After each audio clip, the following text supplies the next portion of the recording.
Gimana cara memperbaikinya? Bismillah saja, harus diperbaiki mulai sekarang, diniatkan. Ya, kalau belum bangkrut maka masih ada waktu yang cukup. Tapi kalau sudah bangkrut, caranya beda lagi. Nah, ini yang tanya hampir bangkrut, berarti kan belum bangkrut total ya. Masih punya karyawan, masih punya penghasilan, masih punya produksi, masih punya bisnisnya, masih jalan, tapi sudah goyah kan gitu. Yang pertama ya segera hitung kos pengeluaran dan pemasukan. Kalau memang pengeluaran dan pemasukannya lebih banyak, pengeluarannya ya kos-kos yang tidak penting mulai dikurangi. Ya mohon maaf, memang agak berat. Karyawan yang tidak produktif, yang tidak menghasilkan atau yang tidak punya nilai bagus, mungkin diberhentikan dulu atau diliburkan dulu. Mungkin bahasanya diliburkan dulu. Nanti kalau perusahaan Anda sudah tambah bagus, mereka mungkin bisa diberi kesempatan untuk kerja lagi. Ya, mengurangi karyawan atau beban pengeluaran karyawan. Kalau memang pengeluaran karyawan lebih banyak, maka beberapa karyawan yang tidak produktif ya diliburkan dulu untuk sementara waktu supaya pengeluaran kosnya tidak membengkak. Kalau seandainya memang pengeluarannya adalah di produksi, maka cari produksi yang lebih murah tapi kualitasnya tetap bagus, sehingga antara keuntungan dengan modal itu bisa ngejar, bisa lebih banyak untungnya, masih ada untungnya gitu ya. Sehingga paling penting adalah dalam kondisi yang mau bangkrut memang menghitung keuangan lah.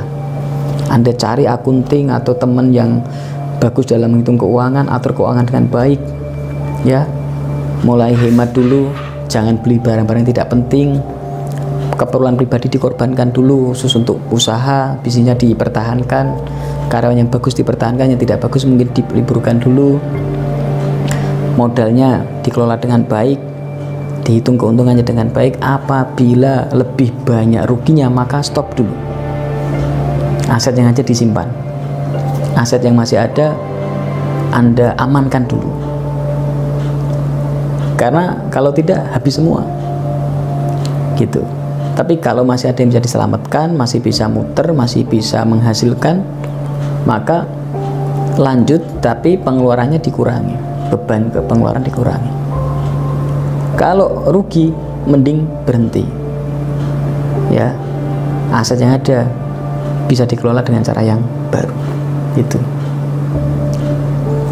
Yang paling penting berikutnya adalah apa? Cari pembimbing, segera cari guru, segera cari pembimbing untuk mengelola bisnis Anda. Guru spiritual, guru bisnis, segala ilmu Anda pelajari, Anda cari guru yang Anda yakini bisa membimbing Anda untuk bangkit mengurus bisnisnya.